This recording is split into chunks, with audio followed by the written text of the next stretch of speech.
ကူးပြထားတဲ့ဒီပုံထဲကလူဟာ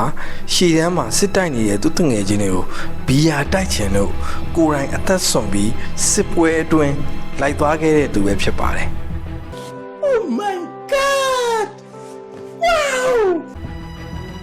နယူးယောက်မြို့ကဘာတစ်ခုမှာဒီလူဟာသူတငယ်ချင်းနဲ့စကားပြောရင်းစစ်မြေပြင်မှာတိုက်ပွဲဝင်နေတဲ့ငါတို့ရက်ခွက်ကကောင်းတွေကိုဘီယာတော့တိုက်နိုင်ရင်ကောင်းမှာပဲဆိုပြီးတော့အတွေးတစ်ခုပေါ်လာခဲ့ပါတယ်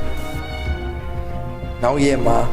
သူ့စိတ်ကူးကိုအကောင့်ထဲပေါ်ဖို့စတင်ကြိုးပမ်းခဲ့ပါတယ်။သူဟာကုန်းသွဲရေချောင်းတင်မောသားဖြစ်ခဲ့တာကြောင့်တင်မောပေါ်မှာအလုတ်ရောက်အောင်လုပ်ပြီး BNN ကိုလိုက်သွားခဲ့ပါတယ်။သူ့ရဲ့ဝက်စားရီကြားထဲမှာ American ဘီယာဘိုးတွေကိုလုံအောင်ဝတ်ပြီးမိုင်မောင်း8000ကျော်ခီးနှင်ခဲ့ပါတယ်။ဒီလိုနဲ့ BNN ကိုရောက်တဲ့အခါမှာသူဟာသူ့တငယ်ချင်း၄ယောက်ကိုရှာဖို့အတွက်စစ်တပ်နဲ့မပတ်သက်တဲ့အရက်သားတယောက်အနေနဲ့အနေရမျိုးကိုရင်ဆိုင်ခဲ့ရပါတယ်။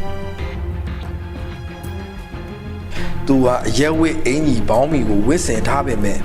စစ်တပ်ကသူ့ကို CIA ရာရှိလို့ထင်မှတ်ပြီးဟယ်လီကော်ပတာတွေစစ်ရင်တန်းတွေပေါ်ကိုပေးလိုက်ခဲ့ကြတာပါ။နောက်ဆုံးမှာသူဟာတိုက်ပွဲတွေကြားထဲမှာတကယ်ပဲရောက်သွားခဲ့ပြီးတငယ်ချင်းတွေနဲ့အတူဘီယာတောက်ရင်းစစ်ပွဲရဲ့အနိဋ္ဌာယုံတွေကိုကိုယ်တိုင်မြင်တွေ့ခဲ့ရပါတယ်။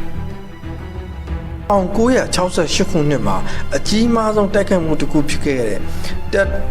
အော်စတစ်စစ်ပွဲကာလအတွင်းမှာ BNN မှာပိတ်မိနေခဲ့ပါတယ်။အစာပိုင်းမှာသူဟာစစ်ပွဲကိုထောက်ခံသူတူဖြစ်ခဲ့ပေမဲ့စစ်မြေပြင်ကတကယ်အခြေအနေတွေနဲ့အစိုးရရဲ့ဝါဒဖြန့်မှုတွေကြားကခြားနာချက်တွေကိုတွေးလိုက်ရတဲ့အခါမှာသူ့ရဲ့အမြင်တွေလုံးဝပြောင်းလဲသွားခဲ့ပါတယ်